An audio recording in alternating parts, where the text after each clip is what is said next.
Hi guys, I hope you had a great weekend. It's been a bit of an odd one for me. Dragon Man was a bit poorly on Saturday with a bit of a fever, and I had been a bit off color for a few days last week. Felt a bit better for a day or two, just to feel a bit odd again. Body sore with a dodgy stomach. But you are not here to hear about me, so we are going to go ahead and get down to the business of this video.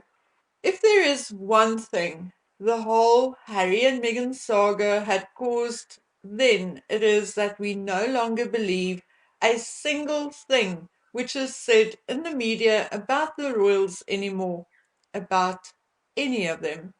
Because basically, the only things we can take as the truth, at least 99% true, is what is officially put out by the palace. However, on a daily basis, we are bombarded by a source said this and a source said that. And often we learn, however, that it is nothing more than gossip. Someone started to see how far it could go. There are times, though, when I have to blink twice and sit back and think or wonder and ask a few questions like if 10, 20, or 30% of these leaked stories are true, then who is actually leaking it? Why isn't the king concerned that there is someone in his household leaking these things? Why doesn't he investigate and find that person and give them the boot? It does not make sense. Yes, of course, there is gossip. General staff, cleaners, housekeepers, groundsmen, etc., who goes home and tell their wives or husbands or their local grocer or their hairdresser things like, hey, I saw Prince Andrew today and he looked grumpy, or Prince William waved at us today. And on the very odd occasion, one of these people may overhear a word or a sentence, but in general, none of these stories are newsworthy. As they say, nothing to write home about. The things which may be worth a column in a newspaper are not the kind of things the royals will discuss in front of general staff. So if these newsworthy items are leaked, it is common sense that it is leaked by senior staff. Do you agree? Does it make sense? Well, then, why is it allowed? I personally had a few interactions with ex staff, ex general staff, and distant, very, very distant relatives, etc. And although they may know a little more than those of us on the other side of the gate, things coming from them are as much speculation as we often speculate over here. The only difference being that they may know the actual humans a little better and can perhaps judge the likelihood of a story being false or true a little better. I have learned a few lessons from this royal debacle over the last, say, 3 years. And that is, if someone is not prepared to tell me who they are and how they got their information, then I will likely not believe the story. Secondly, I trust first-hand accounts more than I do second, third, or fourth-hand accounts because something always gets lost in translation. And thirdly, I look at the details. With the exception of people like Meghan and Harry who have mental health issues, people usually do not draw other people into their lies, at least not by name. Yes, I have to often say, someone told me, or a source said, because people do not want their names mentioned. But usually, when a story with some degree of truth is told, the teller will mention names or dates or places.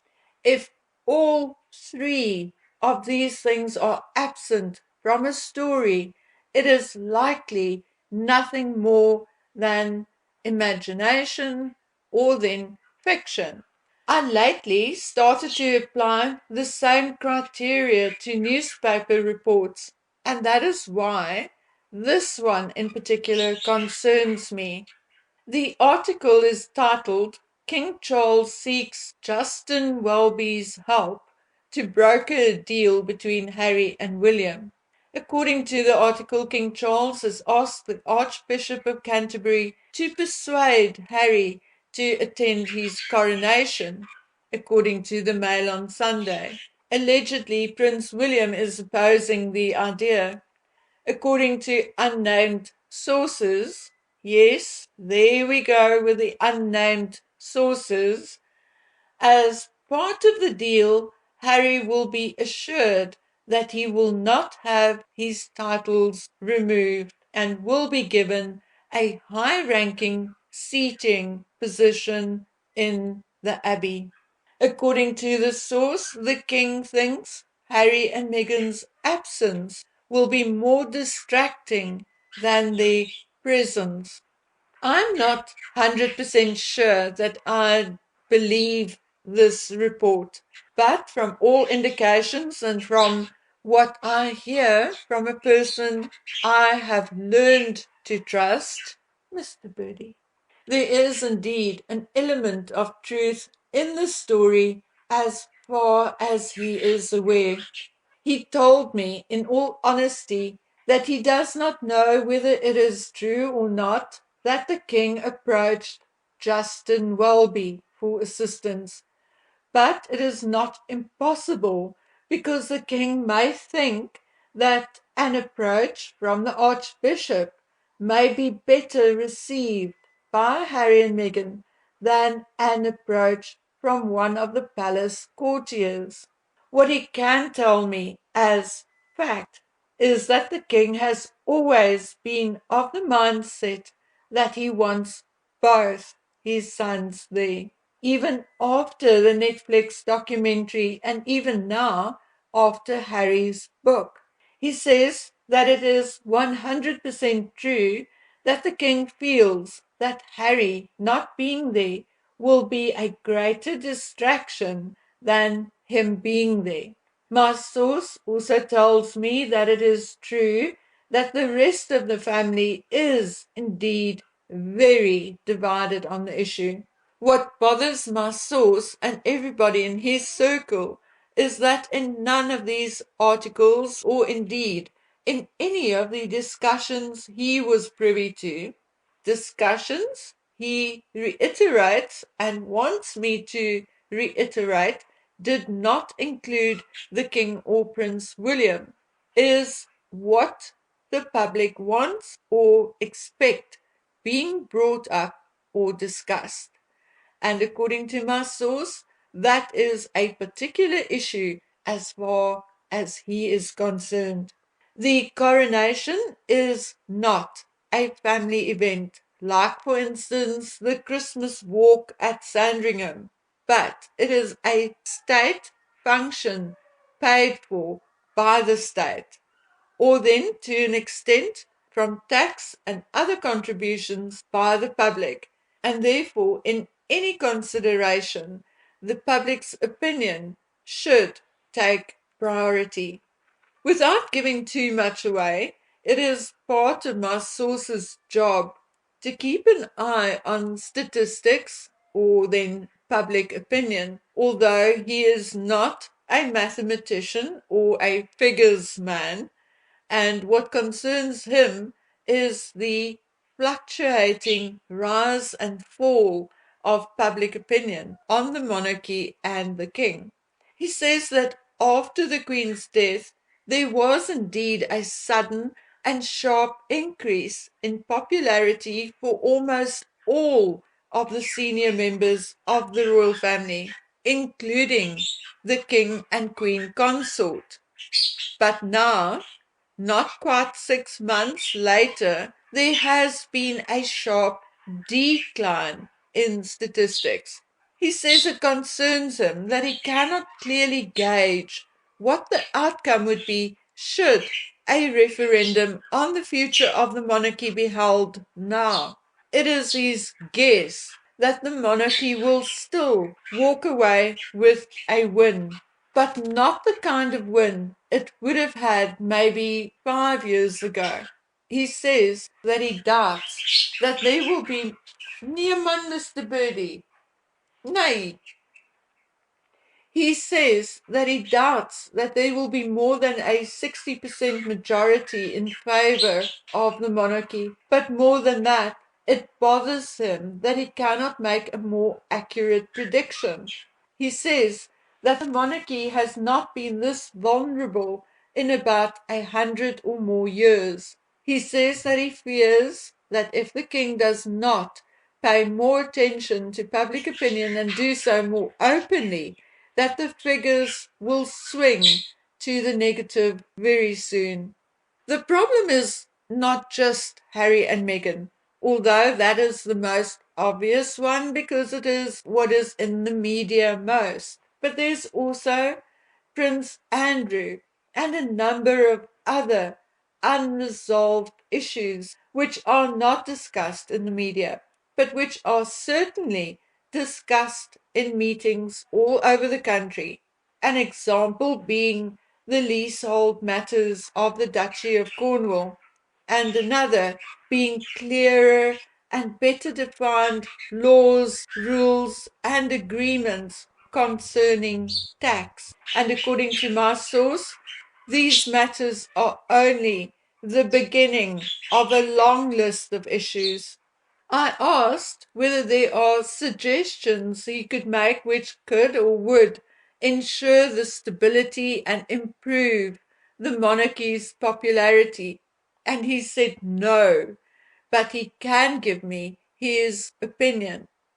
In his opinion, Prince William has a better grasp and a less emotional grasp on current issues facing the monarchy.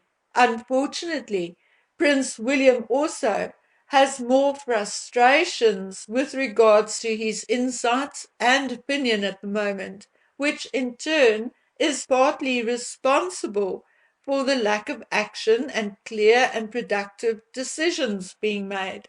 In my source's opinion, it would serve the monarchy well to allow William a little more free rein in making certain decisions and brokering new methods of operation for the monarchy instead of vetoing almost every suggestion he makes.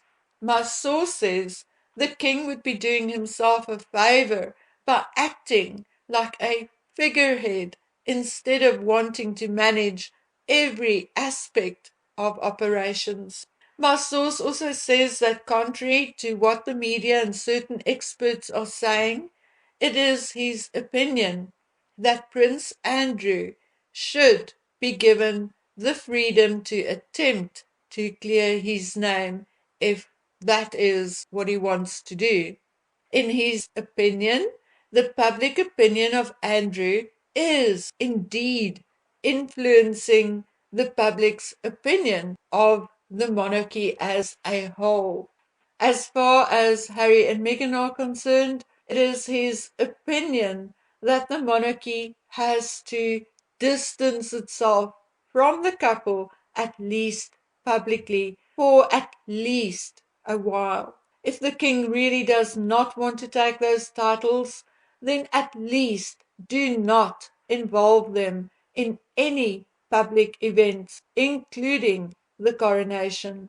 My source says it is his opinion that the monarchy has to show that there is some measure of accountability and repercussion if and when a royal steps out of line.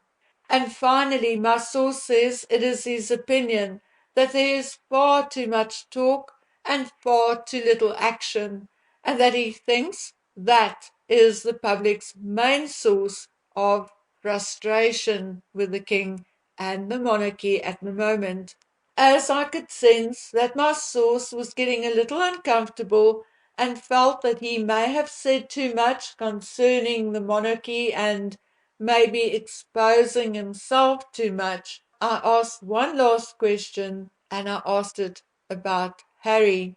I asked about what he thought of Harry threatening to bring out another book, whether it is indeed a form of blackmail. And here is his answer. You can't blackmail someone if you have nothing to blackmail them with. Whatever that may mean, I did not have the opportunity to ask him to elaborate. Okay, my dears, as you can hear, my voice is going, so let me trot off. I'll be back as soon as I can. So until then, please take good care of yourselves. Bye.